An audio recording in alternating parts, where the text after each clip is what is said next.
নমস্কার বন্ধুরা, welcome back to my channel. আজ আমি নিয়ে এসেছি তিল। তো এখানে নিয়েছি সাদা তিল। তিল দু ধরনের হয়, সাদা এবং কালো। তো আমি নিয়ে এসেছি সাদা তিল। তিলের মধ্যে প্রচুর পরিমাণ ফসফরাস, ম্যাগনেসিয়াম, ক্যালসিয়াম, পটাশিয়াম থাকে। তিল দিয়ে আমরা নাড়ু তৈরি করতে পারি, তিলের থেকে খাজাও হয়।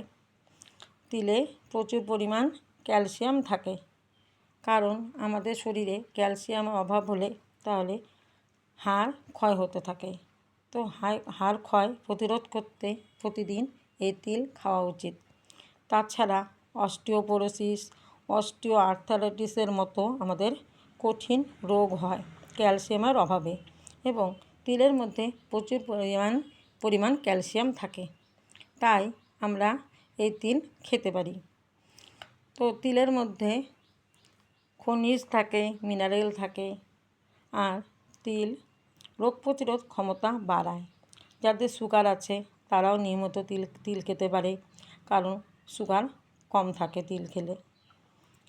আর শরীরে আর্থ্রাইটিস, অস্টিওপোরোসিস রোগ হলে এই তিল বাটা খেলে হাড়ের যে কোনো রোগ কমে যায়, কারণ এতে প্রচুর পরিমাণ ক্যালসিয়াম থাকে। আর আমাদের শরীরে ক্যালসিয়ামের অভাব হলে আমাদের হাড় ক্ষয় হতে থাকে। তাই আপনারা হয়তো জানেন যে, অনেকেই জানেন না আবার, যে তিলের মধ্যে যে এত পরিমাণ ক্যালসিয়াম থাকে। তো তিল থেকে তেলও তৈরি হয়।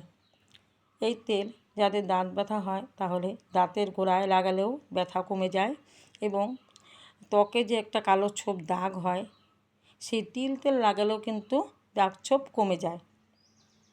তিল খেলে কোষ্ঠকাঠিন্য ভালো হয়।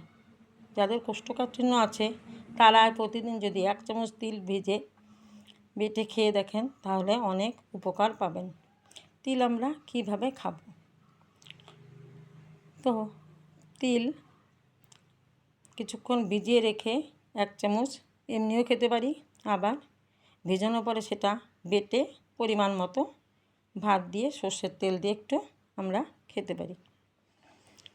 তো তিলের প্রচুর উপকার বলে বোঝানো যাবে না আপনাদেরকে,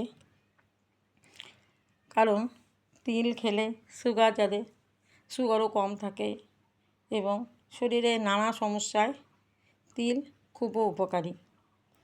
শরীর ঠান্ডা রাখে, শরীরের যে কোনো চুলকানি, দাঁত হাজা এগুলো অনেক কম থাকে। পেটের সমস্যা দূর করতে সাহায্য করে, পেট ঠান্ডা রাখে তিল বাটা খেলে। তো বন্ধুরা, তিলের মধ্যে প্রচুর পরিমাণ ক্যালসিয়াম থাকে আর রোগ প্রতিরোধ ক্ষমতা বাড়ায়। তো ভিডিওটি কেমন লাগলো? যদি ভালো লেগে থাকে তাহলে লাইক, শেয়ার, সাবস্ক্রাইব করবেন। সুস্থ থাকবেন, ভালো থাকবেন।